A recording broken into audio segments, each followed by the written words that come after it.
pues es de nuevo con un perfil muy, muy experimental. Hay animadores y hay caricaturas, sobre todo los japoneses que ya tienen como esta tradición de la estampa. En Japón hay como ya un proceso de síntesis que de alguna forma afecta sobre todo a los preimpresionistas, por ejemplo a Manet, con este aplanamiento del color, que es una influencia que viene de la estampa, sobre todo japonesa, ¿no? Entonces, cuando empieza a haber dispositivos como el cinematógrafo que permiten cuadro por cuadro, los japoneses son, y es muy evidente al día de hoy porque tienen la animación más elaborada del mundo, empiezan a hacer animaciones ya con narrativas desde, o sea, desde las primeras décadas del siglo XX, ¿no? Sin embargo, lo que vamos a ver, de alguna forma, es precursor de toda la animación y afecta a toda la animación, sobre todo por los procesos de experimentación, que no solamente es dibujar y ya, ¿no? No solamente es hacer como distintos estadios cuadro por cuadro, donde hay pequeñas diferencias y que esto se traduce en movimiento, sino que a lo largo de todos estos autores que vamos a revisar, pues hay justamente muchísimas ideas, ¿no? Muchísimas ocurrencias de trabajar sobre la película, de crear alguna especie de móviles mecánicos, de trabajar con osciloscopios, o sea, empiezan como un poquito a deschongarse y a volverse medio loquillos, porque empiezan a incluir un montón de procesos. Vamos a ver a Len Lai, que trabaja mucho como con transparencias y con esténciles y con película color, y hacen unas cosas que finalmente afectan la manera en la que se hace no solo el cine, sino posteriormente la televisión, ¿no?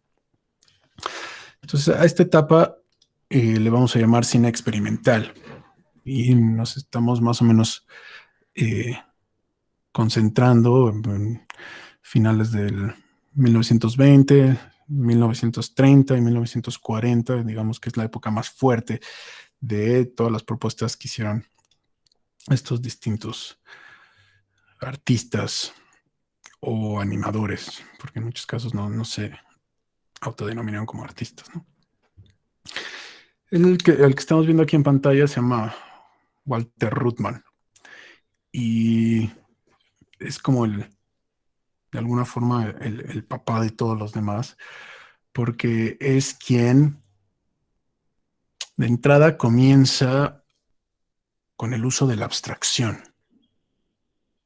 Vamos a ver que hay algunas películas donde sí se incluye cierto figurativismo, pero en general todos parten un poco a la abstracción. Y esto tiene que ver justamente con una idea que también permea a todos, que es la música visual. Y vamos a ver justamente cómo sus animaciones tienen nombres que remiten más como a piezas musicales que pues, a cuestiones de artes visuales, ¿no? La pieza que vamos a ver es justamente el Opus 1.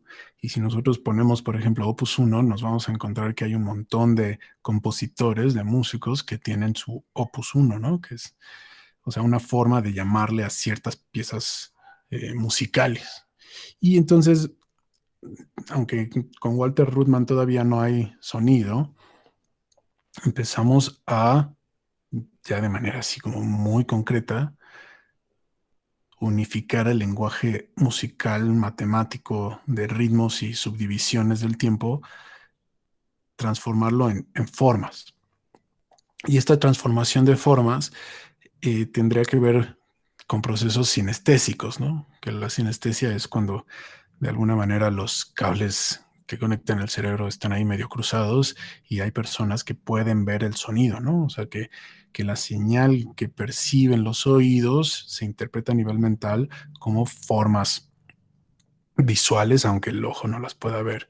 Y hay otros procesos de sinestesia, pero en el que se basan la mayoría de estos es justamente en visualizar el sonido, ¿no?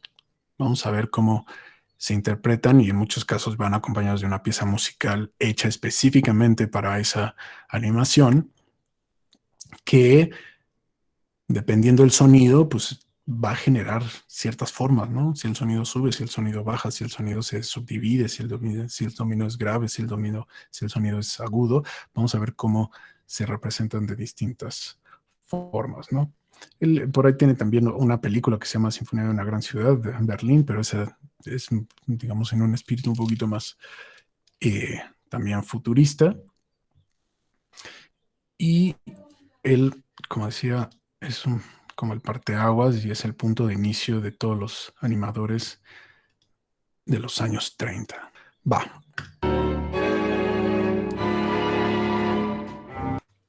Vamos a dejarla. Es un poco más larga, pero vamos a dejarla ahí para que nos alcance el tiempo. Entonces, Walter Ruttmann trabaja como tal con vidrio. O sea, esta pieza lo que hace es en unas placas de vidrio, de cristal, que se pueden ver ahí abajo donde tiene la mano con el cigarrillo. Él está pintando con pigmentos, o sea, con pinturas tradicionales, y lo hace sobre vidrio justamente para que, como es un material no poroso, pues hace una pincelada y toma una fotografía, hace otra pincelada, borra lo que necesita borrar y empieza a trabajar justamente, o sea, es un trabajo cuadro por cuadro, no es una animación que se hace cuadro por cuadro.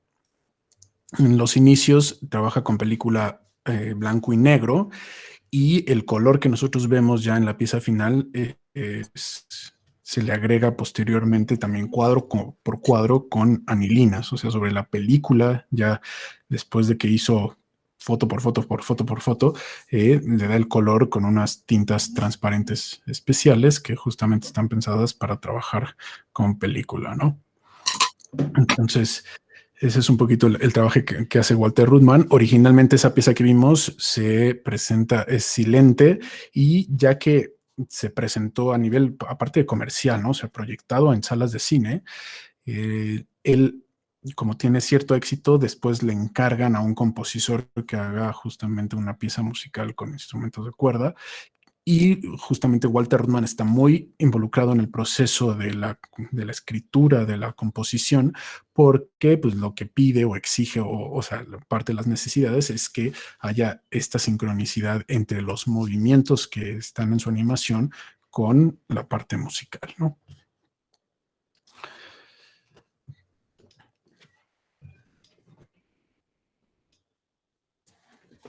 Después vamos a ver a este señor que se llama Hans Richter. Y Hans Richter digamos que viene mucho más de la tradición vanguardista, ¿no? O sea, tiene como ideas que tienen mucho más que ver justamente con las rupturas, ¿no? Con el formalismo, pero plástico. Y de alguna forma, Hans Richter lo que hace es intentar manifestar ciertas promesas, y así él les llama, como ciertas promesas que se hicieron en la pintura, que no podían ser cumplidas por el medio, al ser de nuevo una cuestión como estática. Se da cuenta que todas estas ideas de el movimiento, la rapidez, el cambio, pues no se pueden manifestar como tal en la pintura, ¿no? Sino que se necesita de un medio aparte que justamente tenga este devenir en el tiempo.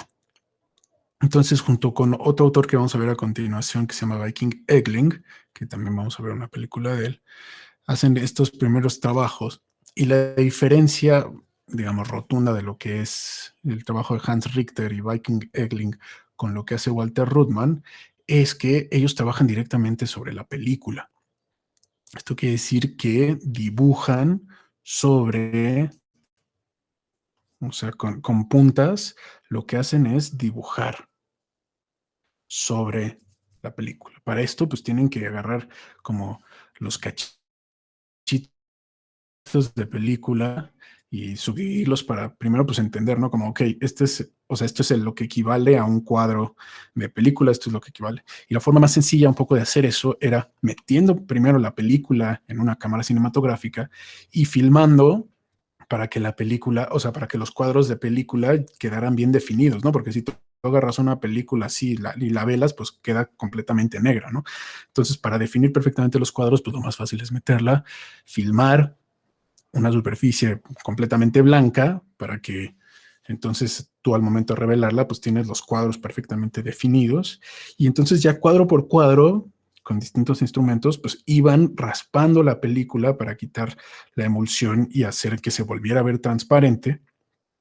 Y así es como pues iban haciendo la animación, ¿no? En cada cuadro pues tenían ahí trabajando en cosas así súper pequeñitas, o sea, de ser súper cansado para los ojos estar ahí en una mesa de luz, como cuadro por cuadro, fijándote en el anterior y haciendo, digamos, las modificaciones necesarias en el siguiente para que se vea, digamos, pues ahora sí que el movimiento.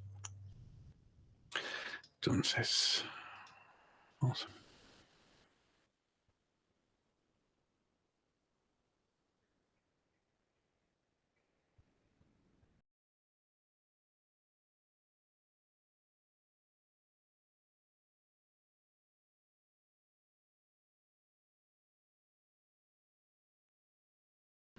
Entonces, como vimos en la película, intentar repetir lo que dije hace ratito, no con tanta elocuencia, porque ya cuando uno lo repite ya no sale tan bien.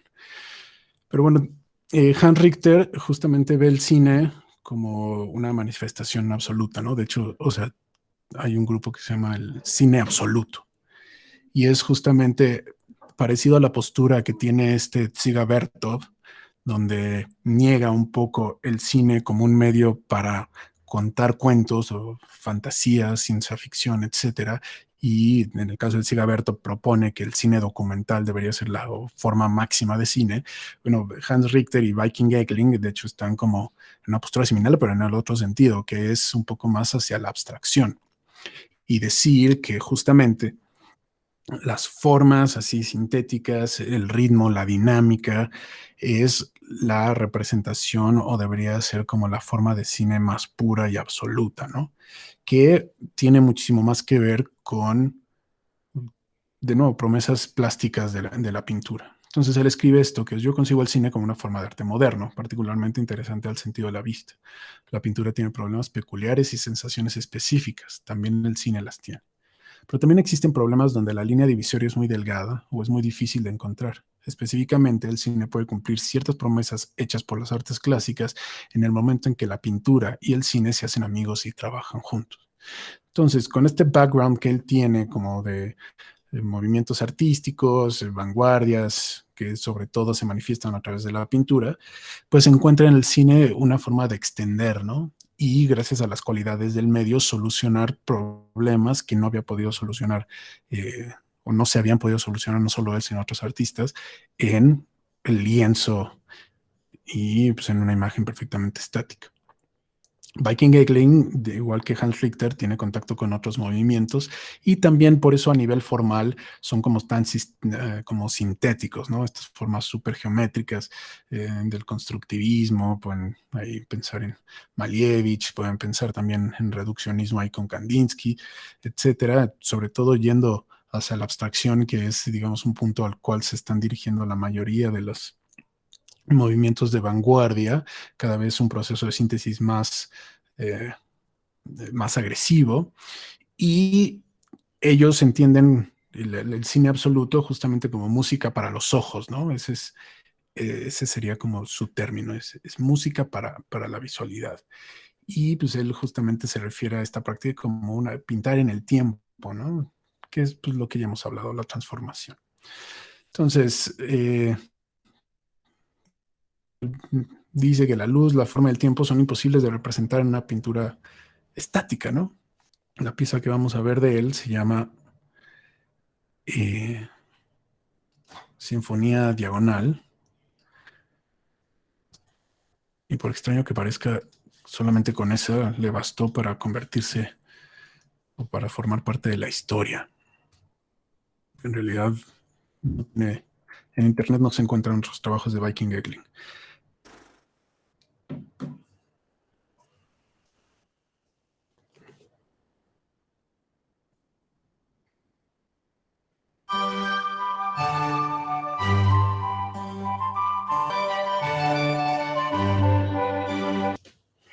Ok.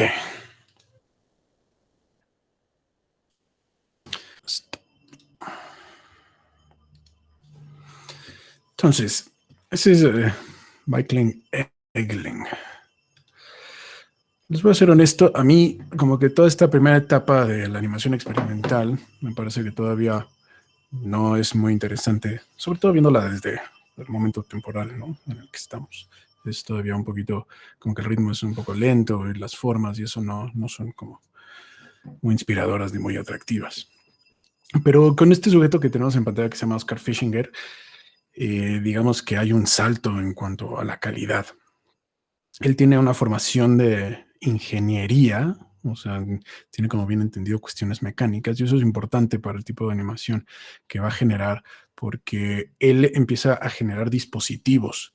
O sea, no solamente es como esta cuestión de, soy animador y dibujo y hago figuritas y voy cambiando de cuadro en cuadro, sino empieza a idear aparatos que le permitan justamente mover ciertos elementos en el espacio o trabajar con multiplanos, o sea, con varios como capas de vidrio con transparencias, con una cámara montada en la parte de arriba, viendo hacia abajo, también viendo cómo iluminar estas, digamos, formas o estas estructuras. Entonces, como que se combina pues una cuestión justamente como de construcción, de ingeniería, de plano como de diseño industrial, se combina con alguien que genera imágenes, ¿no? Entonces, está padre en el sentido que pues, es una persona que puede solucionar ambas cosas, ¿no? No necesita de nadie externo para diseñar estos dispositivos.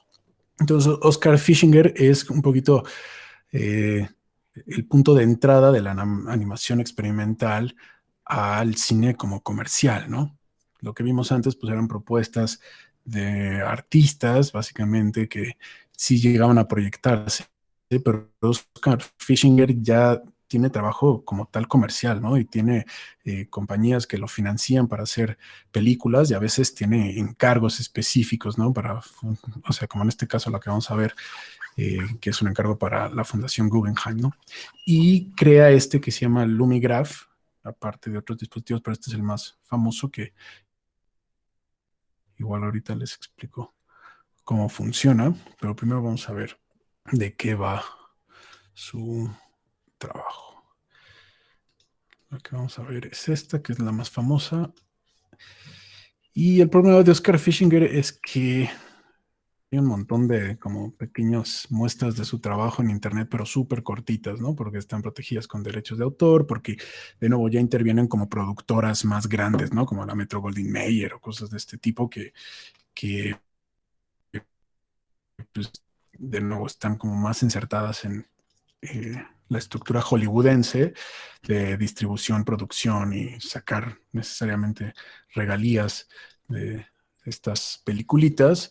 Entonces, por lo mismo, pues es un poco más complicado conseguirlas, sobre todo en el internet, ¿no? Habría que buscar quizá alguna compilación. Entonces, le voy a avanzar un poquito porque los créditos duran un montón.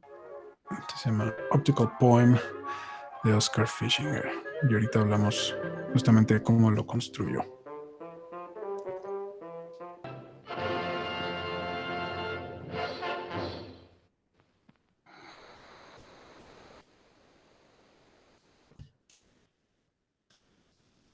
Ok, estuvo un poco tropezada la reproducción de eso, pero pues les pido que después revisen en el sitio de apoyo para que la puedan ver bien.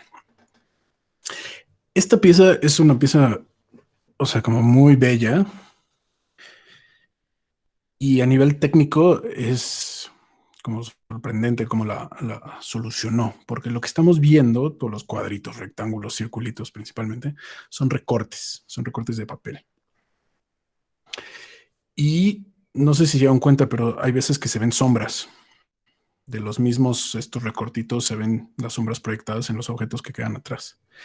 Y básicamente como está construido es como si fuera un móvil. O sea, es un sistema como con rieles mecánicos. La cámara también, o sea, forma parte de este sistema donde tiene un encuadre fijo.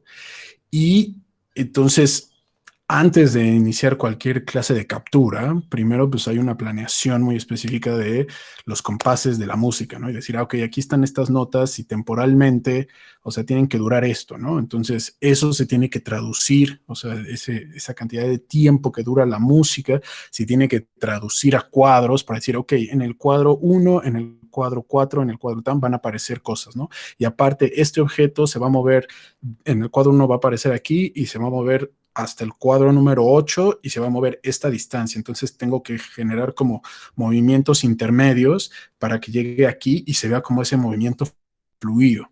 Entonces, cuando tenemos pocos objetos, pues bueno, es en cada cuadro es muevo tantito este recortito y ahora hago que aparezca el otro y después muevo esto, o sea, los doy cada que cambio de cuadro de la cámara y capturo un nuevo cuadro, pues tengo que mover todo. Pero ya que empiezan a aparecer muchos elementos, pues imagínense la estructura que tiene que ver ahí con hilitos así para cargar y mover todas esas cosas uno por uno y que estén sincronizadas con el sonido, ¿no? Entonces era algo que requería de un nivel de precisión que va mucho más allá de rayar la película, ¿no?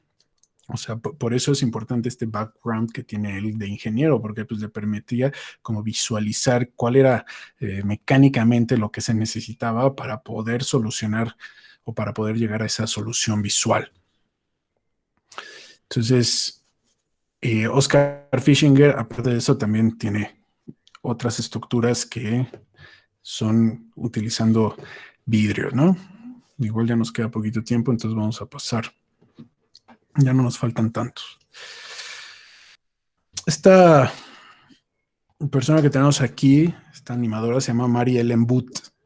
Y pues la verdad es que es como de las únicas mujeres que aparecen en la historia de la animación y que aparte, sobre todo como pionera, ¿no? De los inicios. Era como como muchas otras cosas, son espacios dominados por los hombres. Entonces, con los años han ido apareciendo estas personas que pues no habían tenido como tanto reconocimiento. Y Mary Ellen Booth, o sea, en realidad se le considera así como una de las pioneras, ¿no? De la animación experimental. Y sí se le considera la primera artista que genera imágenes cinematográficas a partir de aparatos electrónicos, ¿no? Todo lo que hemos visto y todos los que veremos, digamos, son cosas que se producen, ¿no? Ya sea a mano o con estos dispositivos de los que hablábamos, pero ella es la primera en incorporar la parte de la electrónica. Y esto se da un poco por su formación. Ella pues, también es gringa y estudia primero en Texas y después en Filadelfia. Y como que ella está muy interesada en la parte como de la luz, ¿no? De cómo pintar la luz y se da cuenta que en la pintura no puede manipular la luz como a ella le gustaría. Entonces después se va y estudia iluminación, ¿no? Iluminación como para teatral, ¿no? Para escena. En esta búsqueda de entender cómo funciona y cómo manipular la luz. Y mientras está estudiando iluminación, empieza a tener contacto con Leo Theremin, por ejemplo, que es el inventor de este aparato electrónico, instrumento electrónico, que no es el primer instrumento electrónico de la historia, pero es uno de los más conocidos, que no sé si han escuchado un Theremin, pero pues es justamente una cajita que tiene una antena,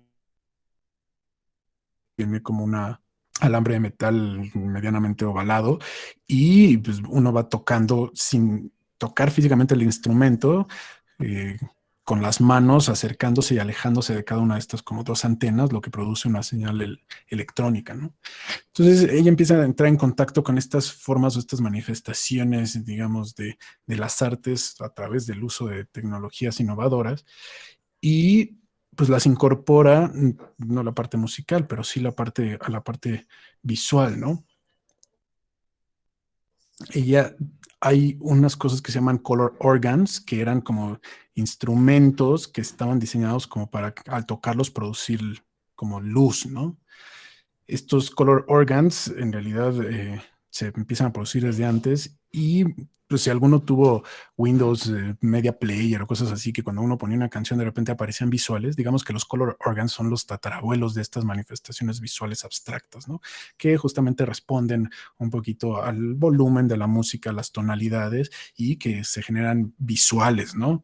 Ahorita ya hay, digo, en cualquier rave de música electrónica hay un montón de visuales, pero estas eran pues, justamente esas primeras formas de crear un instrumento que generara a través de la luz alguna especie de espectáculo visual, ¿no?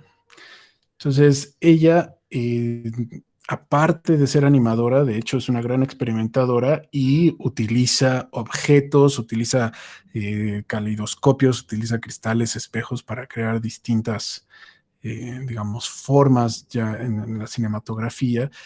Y en este sentido, pues como que amplía mucho más allá de la posibilidad de la animación, esta relación que tiene la forma y el ritmo, ¿no? O sea, lo visual con lo temporal y también con lo musical, ¿no? Porque su primera colaboración la hace con este compositor que se llama Schillinger, que está interesado justamente por generar esta parte visual a sus composiciones musicales y ahí es donde entra en contacto con Mary Ellen Booth y empiezan a trabajar en una pieza que nunca se libera, pero finalmente ese es el punto de partida donde ella se da cuenta justamente de esta relación que tiene la música y las formas y empieza a trabajar ahí con distintos medios.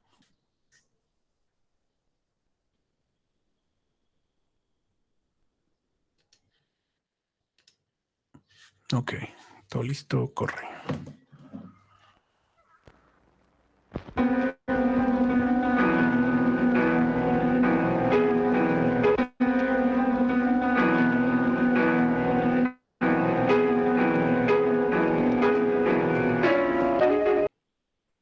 Parte interesante de Mary Ellen Booth es que empieza a combinar como distintas técnicas, ¿no? O sea, entonces combina imágenes que vienen de osciloscopio con cosas que sí están dibujadas a mano, con filmaciones de luces, ¿no? De nuevo, en situaciones muy controladas. Entonces empieza a trabajar con distintas capas sobre la misma película para generar como distintas imágenes, ¿no? Que tienen justamente calidades diferentes. Hay algunas se veían como estas ondulitas que son generadas electrónicamente, con figuritas, digamos que sí, unas son hechas a mano y de repente se ven ahí como fuentes de luz que tienen cierta degradación, como más orgánica, que esas son filmaciones, ¿no?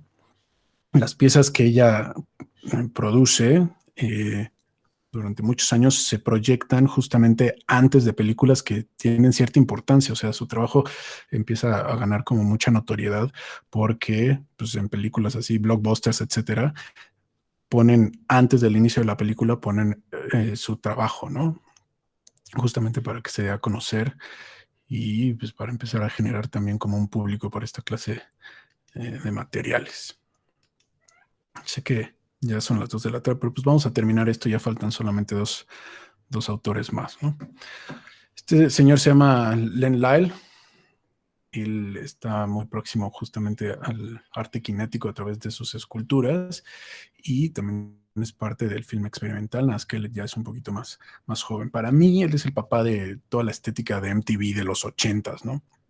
Ahorita que veamos una de sus piezas, pues nos vamos a dar cuenta que empezando por el uso del color, que no es exclusivo de él, ya vimos que otros animadores ya trabajan desde Oscar Fischinger, ya hay película color, o sea, ya está esta famosa técnica Technicolor, que es pues lo primer soporte que ya se utiliza ampliamente para producir película color y que tienen pues justamente cualidades cromáticas que para nosotros pues nos remiten un poco justamente al pasado y pues él utiliza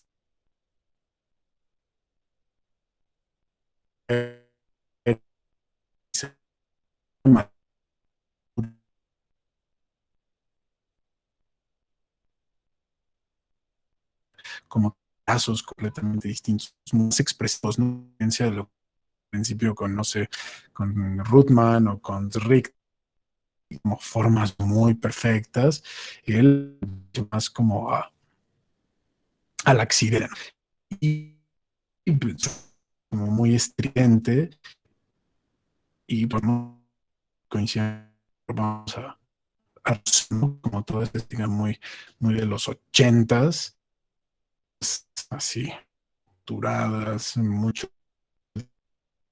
O sea,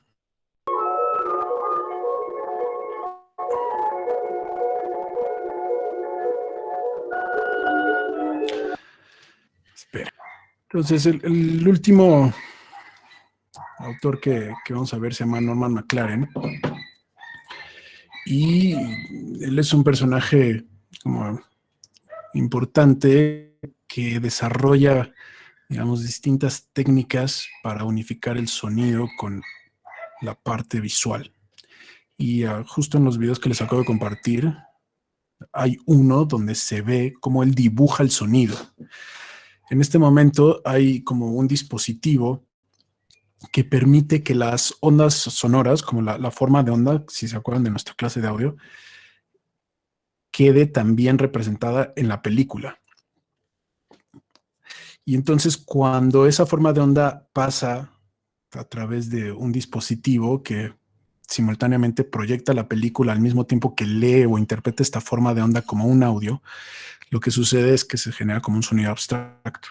Y normalmente esta forma de onda pues viene de un aparato electrónico dedicado a registrar audio. Pero lo que hace Norman McLaren es dibujar a pincel, o sea, utilizar este dispositivo que interpreta una forma de onda y él dibuja las formas de onda, ¿no? Y es como una forma como un poquito como de síntesis de sonido, pero no es sonido electrónico porque pues está partiendo de una señal analógica que es como el dibujo. Eso está como muy interesante. Entonces, a diferencia de los otros animadores, vamos a ver que él en sus piezas hay sonidos como que no son musicales, ¿no? No son de instrumentos, son como... Y todos esos, él justamente, aparte de nuevo del dibujo, como que va entendiendo qué figuras, qué formas tiene que dibujar para que este dispositivo cree cierta clase de sonidos más graves, más agudos, con ciertas texturas, etcétera. Y entonces él va sincronizando al mismo tiempo que hace los dibujitos, pues va también dibujando el sonido y así es como obtiene la sincronización. Ahora, él se va a Canadá y en realidad lo contratan para hacer animaciones que tienen una finalidad completamente didáctica, ¿no? O sea, que es básicamente pues, para procesos así como de los infantes, que pues, son como muy coloridas y si bien siguen teniendo como este nivel de abstracción, ya son narrativas un poquito más entendibles, ¿no? Muy abiertas, no hay, o sea, no hay como personajes ni diálogos, pero sí podemos ver cómo suceden cosas, ¿no? En ese sentido son como más amigables para el público en general. Y pues bueno, para cerrar esta sesión, pues,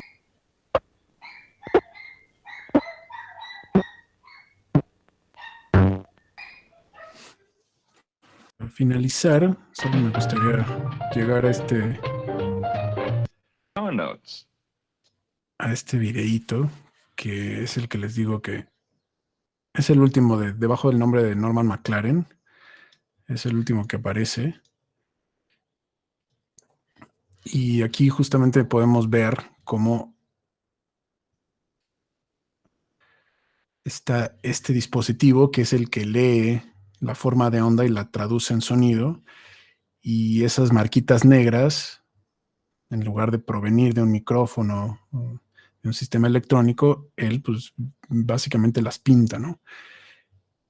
Y ahí se pueden ver como esas lineecillas que dependiendo de la altura, del grosor, de factores formales, pues se traducen en sonidos distintos. Y por eso ahorita la animación que vimos, pues de entrada tenía una sincronización como mucho más precisa que todas las otras que habíamos visto hasta el momento y que no tienen como este carácter musical, ¿no? De orquesta o de timbres o colores. Aquí podemos ver el proceso justo y cómo se escucharían.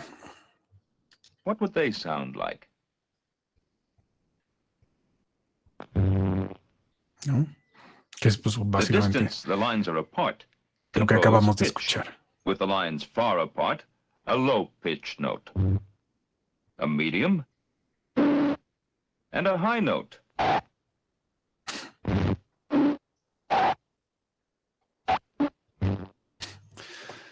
Entonces, digo, solo para ejemplificar un poquito su proceso de trabajo, porque es algo puede ser interesante para alguno de ustedes. Muy bien.